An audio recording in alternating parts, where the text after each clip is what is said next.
DSP पूजा हफ्ते में एक दिन ऐसा रखती है जहां पर वो सभी दुखी महिलाओं की शिकायत सुनती है और उस शिकायत पर कार्रवाई भी करती है दोस्तों। अब एक दिन वो महिलाओं की शिकायतें सुन रही है, तभी एक दुखी सी महिला जो देखने में काफ़ी कमज़ोर लग रही है और रोती रोती मैडम जी के सामने खड़ी हो जाती है और कहती है कि मैडम मैं बहुत दुखी हूँ और मैं फलाने स्टेशन में जाती हूँ, पुलिस स्टेशन में, वहाँ पर अपनी कंप्लेंट दर्ज कराना चाहती हूँ, लेकिन उस थाने का जो इंचार्ज है वो मेरी कंप्लेंट दर्ज नहीं करता है और मुझे थाने से बार बार भगा देता है क्योंकि वो मेरे ससुराल वालों से मिला हुआ है। वो नहीं चाहता कि मैं उनके खिलाफ कंप्लेंट दर्ज करूं। जब डीएसपी पूजा इन बातों को सुनती है तो वो काफ़ी गुस्से में हो जाती है और अपने उस दिन को वहीं ख़त्म करती है और उस महिला के साथ उसी थाने में पहुंच जाती है और उस इंचार्ज से मिलती है।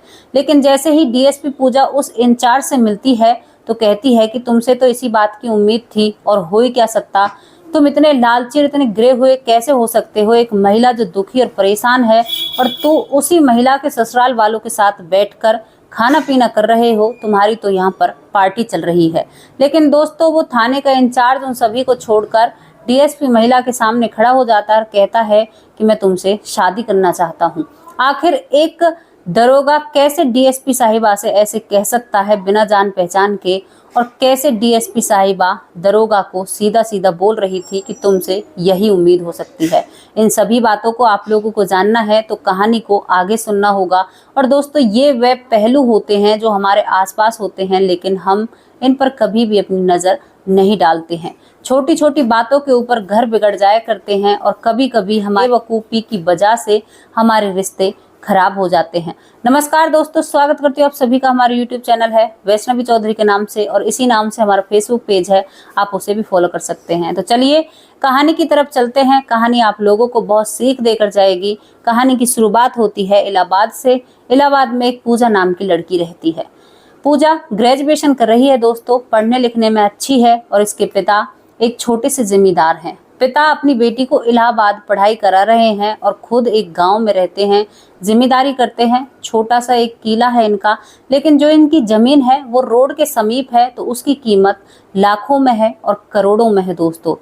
समय निकल रहा है, पूजा की ग्रेजुएशन हो जाती है तो पिता अपनी बेटी की शादी करना चाहता है। अब बेटी के लिए रिश्ता तलाशता है, एक बीच के व्यक्ति को बुलाता है और रिश्ता मिल जाता है दोस्तों एक शिवम नाम के लड़के का, जो एक बढ़िया परिवार से ताल्लुकात हैं, मतलब एक बढ़िया परिवार में वो पैदा हुआ है और कोई भी इन लोगों के कमी नहीं है। अब पूजा का पिता अपनी बेटी से सलाह मिलाकर इन लोगों से भी बात आगे चलती है और यहाँ पर जो शिवम का परिवार है वो भी राजी हो जाता है। लेकिन दोस्तों जो शिवम है ना, वो सरकारी नौकरी की तैयारी कर रहा है, वो टेस्ट दे रहा है, कई चीज़ें ऐसी कर रहा है कि जिससे उसे नौकरी मिल जाए। अब दोस्तों एक दूसरे को देखा जाता है, परखा जाता है और रिश्ता तय कर दिया जाता है, क्योंकि लड़के को लड़की पसंद थी और लड़की को लड़का पसंद था। दोनों परिवारों की सलाह मिल जाती है और शगुन के लिए कुछ आपस में फेरबदल कपड़ों की होती है। शादी से 2 महीने पहले दोस्तों शिवम के पास एक खुशखबरी आती है। उसे पता चलता है कि जो वो टेस्ट दिया था ना वो क्लियर हो चुका है और अब शिवम दरोगा बनने वाला है। अब जैसे ही ये खबर घर वालों के कानों में पड़ती है तो उनकी खुशी का ठिकाना नहीं होता है। उधर ये खबर जब पूजा को और पूजा के घर वालों को पता चलती है तो उनकी भी खुशी का ठिकाना नहीं होता। और यहाँ पर पूजा का पिता अपने मन में सोचता है कि मेरी बेटी तो अब एक दरोगा के साथ उसकी शादी होगी, ऐसा हमने सोचा भी नहीं था। अब दोस्तों यहाँ पर जो शिवम का परिवार है वो खुश तो होता है, लेकिन अब जैसे ही सभी रिश्तेदारियों में पता चलता है कि शिवम दरोगा बनने वाला है तो उसके लिए तरह तरह के रिश्ते आने लगते हैं। कोई कहता है कि हम तो गाड़ी दे देंगे, कोई कहता है कि हम इतना कैश दे देंगे, हम शादी ऐसे कराएंगे। सभी लोगों को पता होता है लेकिन फिर भी लोग ऑफर रखते हैं। अब इन सब चीज़ों को सुनकर जो शिवम का बड़ा भाई और पिता होता है उन्हें गुमान होने लगता है कि हमारा बेटा तो दरोगा बन गया और अब हम इस लड़की, अगर इसको शादी इससे करेंगे भी तो एक मोटी खासी रकम के साथ, दहेज के साथ इसकी शादी करेंगे। अब दोस्तों शिवम का बड़ा भाई और पिता यहाँ पर पूजा के घर पहुँच जाते हैं और पूजा के पिता से बातचीत करना चाहते हैं।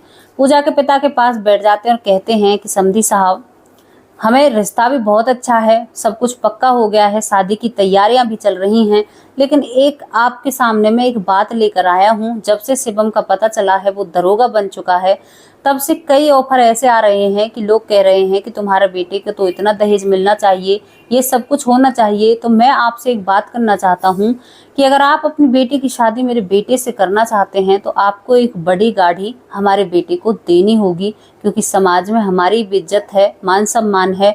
मैं क्या कहूँगा, मेरा बेटा दरोगा है और उसको दहेज में कुछ भी नहीं मिला। अब यहाँ पर जो पूजा का पिता है थोड़ी देर तो विचार में पड़ जाता है कि भाई ये लोग क्या कह रहे हैं और मैं कहाँ से लेकर आऊँगा बड़ी गाड़ी, क्योंकि दोस्तों एक किसान है, उसके पास इतने पैसे तो नहीं है वो जो यहाँ पर अपनी बेटी को एक गाड़ी दे दे दहेज में।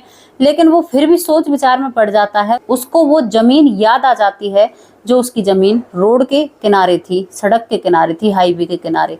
तो वो कहता है कि ठीक है साहब, मैं आपको गाड़ी गिफ्ट कर दूंगा, दहेज में गाड़ी देने के लिए मैं तैयार हूं, और आप इस रिश्ते को मत तोड़िए, इस रिश्ते को आगे बढ़ाइए। क्योंकि यहाँ पर पूजा के पिता को भी था कि मेरी बेटी एक दरोगा के घर जाएगी और उसका जीवन खुशी रहेगा।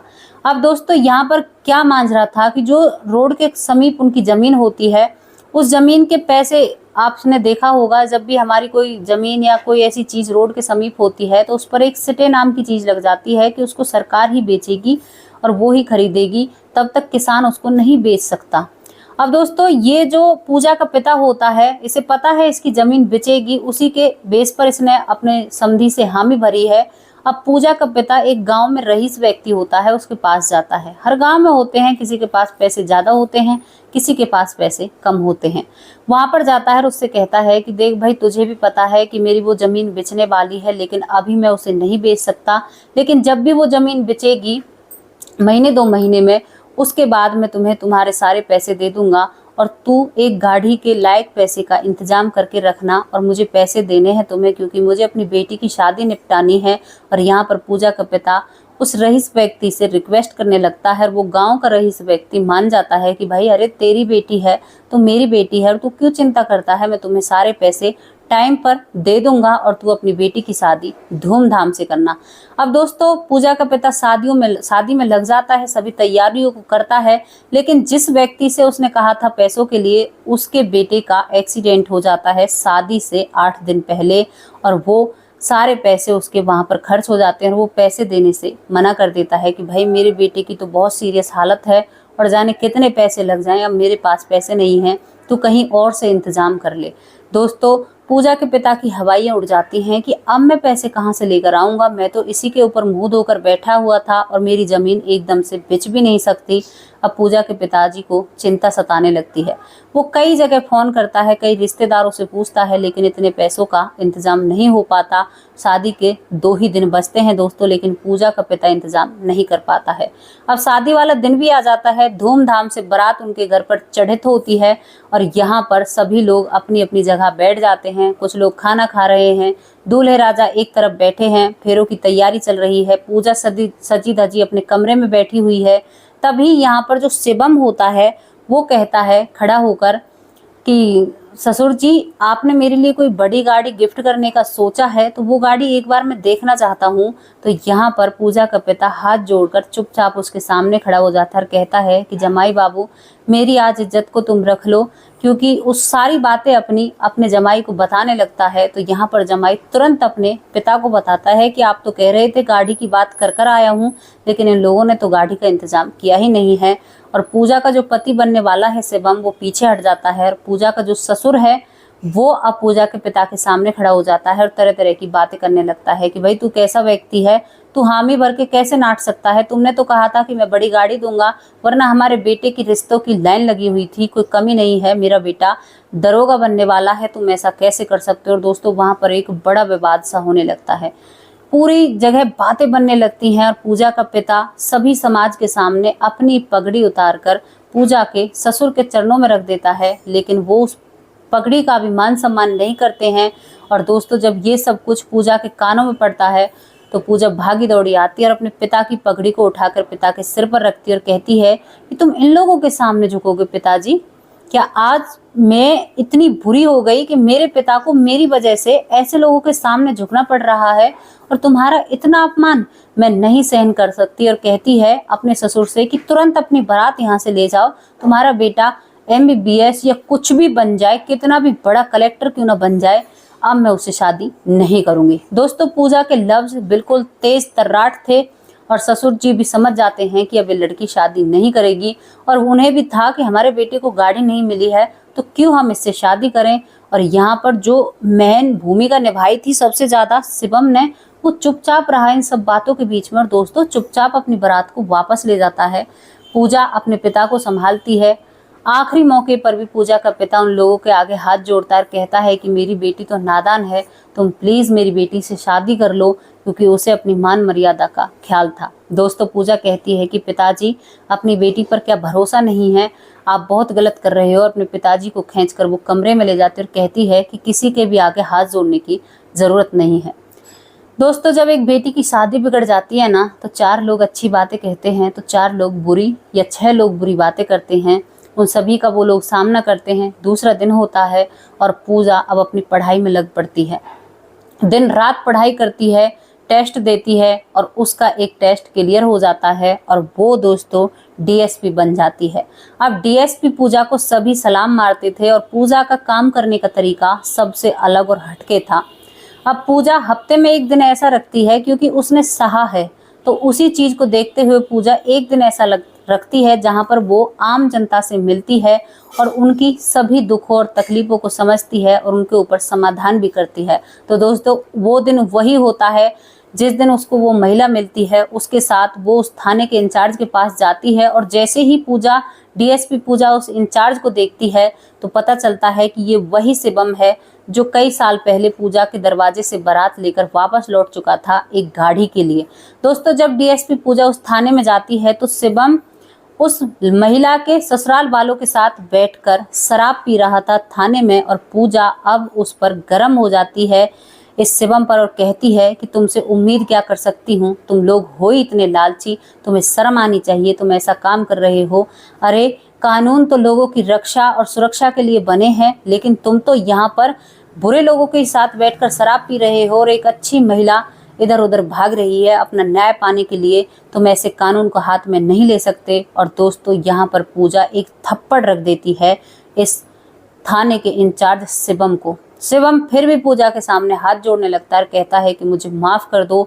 और यहाँ पर दोस्तों उसको इतना गुमान था, इतनी चढ़ी हुई थी, वो थप्पड़ खाकर भी हाथ जोड़कर कह रहा है कि पूजा मैं तुमसे शादी करना चाहता हूँ, मैंने अब तक किसी से भी शादी नहीं की है। पूजा कहती है कि ख्वाबों को देखना बंद कर दो। दूसरी बात, तुम मुझे नाम से कैसे पुकार रहे हो, मैं एक DSP हूँ और तुम एक दरोगा हो, तो अपनी औकात मत भूलो, औकात में रहकर मुझसे बात करो। और यहाँ पर शिवम को पूजा खूब खरी खोटी सुनाती और कहती है कि तुम्हारे खिलाफ एक कंप्लेंट लिखूंगी, लिखकर एक बाकायदा करूंगी, तुम्हारे ऊपर पूरी कानूनी कार्रवाई होगी कि तुम ऐसे कैसे आम जनता के साथ कर सकते हो। दोस्तों जब ये चीजें शिवम सुनता है तो उसका नशा दूर हो जाता है और वो होश में आता है और वो अच्छे से माफी मांगने लगता है, लेकिन पूजा नहीं सुनती है और वहां से उस महिला को लेकर चली जाती है और उसके खिलाफ एक लिखित में कार्रवाई करती है। जब ये सब चीजों को देखकर शिवम अपने घर जाता है और अपने घर वालों को सारी बातें बताता है, तो यहाँ पर शिवम की माँ कहती है कि तुम लोग इतने वाहियात और इतने मक्कार हो, तुमने एक घर की लक्ष्मी को इस घर में आने ही नहीं दिया केवल दहेज के लालच में। और अब तुम्हारे साथ शिवम जो भी हो रहा है वो सही हो रहा है, क्योंकि जिस दिन दुल्हन घर नहीं आई थी दोस्तों, वहां पर पूजा की सासू सबसे ज्यादा रोई थी और पूजा की सासू ने सभी से कहा था कि तुम लोगों ने बहुत गलत किया है। अब पूजा का जो शिवम का जो पिता है वो शिवम को साथ लेकर पूजा के घर पूजा के पिता के पास पहुंच जाता है और वहां पर हाथ जोड़ने लगता है, क्योंकि उसे खतरा है कि कहीं हमारे बेटे की नौकरी ना हट जाए पूजा के किसी एक्शन के प्रति। तो दोस्तों यहाँ पर वो माफी मांगने लगता है, कहता है शिवम का पिता कि तुम चाहो तो हम दोबारा तुम्हारे दरवाजे पर बारात ले आते हैं और तुम अपनी बेटी की शादी मेरे बेटे के साथ कर देना, लेकिन मेरे बेटे की नौकरी को कोई आँच नहीं आनी चाहिए। दोस्तों जब इस बात को पूजा के पिता सुनते हैं तो वो कहते हैं कि मेरी बेटी कानून में दायरे में रहकर काम करेगी। अगर तुम्हारे बेटे ने कुछ गलत किया है तो मैं उनके बीच में नहीं आ सकता। वो जो भी फैसला लेगी, पढ़ी लिखी है, समझदार है, सही ही फैसला लेगी। मैं इन सब चीज के बीच में कुछ भी नहीं बोल सकता। और दोस्तों, शिवम का पिता बार बार माफी मांगने लगता है और अपनी पगड़ी उतार कर पूजा के पिता के चरणों में रख देता है। तो पूजा के पिता को वो दिन याद आ जाता है जब उसकी पगड़ी को ठोकर मारी गई थी, और मन ही मन अपनी बेटी को शाबाशी देने लगता है कि बेटी, जहां मेरा अपमान हुआ था आज तुमने वहीं पर मेरा सम्मान करा दिया। और पूजा का पिता कहता है कि तुरंत यहाँ से चले जाओ, मुझे तुम लोगों से कुछ भी लेना देना नहीं है। मेरी बेटी जो भी सही होगा वही फैसला लेगी। और दोस्तों, शिवम और शिवम का पिता एक बुरा सा मुंह लेकर वहां से चले जाते हैं। पूजा सारी बातें अपने पिता को बताती है, पिता अपनी सारी बातें बेटी को बताता है और दोनों ही आपस में हंसने लगते हैं। तो दोस्तों, कैसी लगी आपको ये स्टोरी? आप अपनी राय कमेंट बॉक्स में रख सकते हैं। कभी कभी हमारे समाज में दहेज के लालची या पैसों के लालची इतने हो जाते हैं लोग कि वो ये नहीं देख पाते कि हम किसी का इतना पैसा उस शादी में लगा हुआ है, उस शादी को तोड़कर एक दहेज के लिए एक घर की लक्ष्मी को छोड़कर जा रहे हैं। उस लड़की पर क्या बीतेगी जिसके ऊपर तुम ये थप्पा लगा कर जा रहे हो कि इसकी शादी टूट चुकी है, फेरे नहीं हुए हैं, बारात दरवाजे से वापस चली गई है। क्योंकि दोस्तों, ये बातें जब हो जाती है ना, तो कई बातें हमारे समाज में उभरती हैं। कुछ कहते हैं कि लड़की में कुछ कमी हो गई, इसी वजह से बारात इसकी वापस गई है। कुछ लोग लड़की के साइड होते हैं तो कुछ लड़के के साइड होते हैं। और इन सब चीज़ों से ना एक अच्छे खासे जीने वाले इंसान की ज़िंदगी ना दूभर हो जाती है जीनी। तो जैसी भी आप लोगों को स्टोरी लगी हो, आप अपनी राय कमेंट बॉक्स में जरूर रख सकते हैं। कल फिर हाजिर होंगे एक और ऐसी ही सच्ची और अच्छी स्टोरी के साथ। तब तक के लिए नमस्कार, जय हिंद, जय भारत।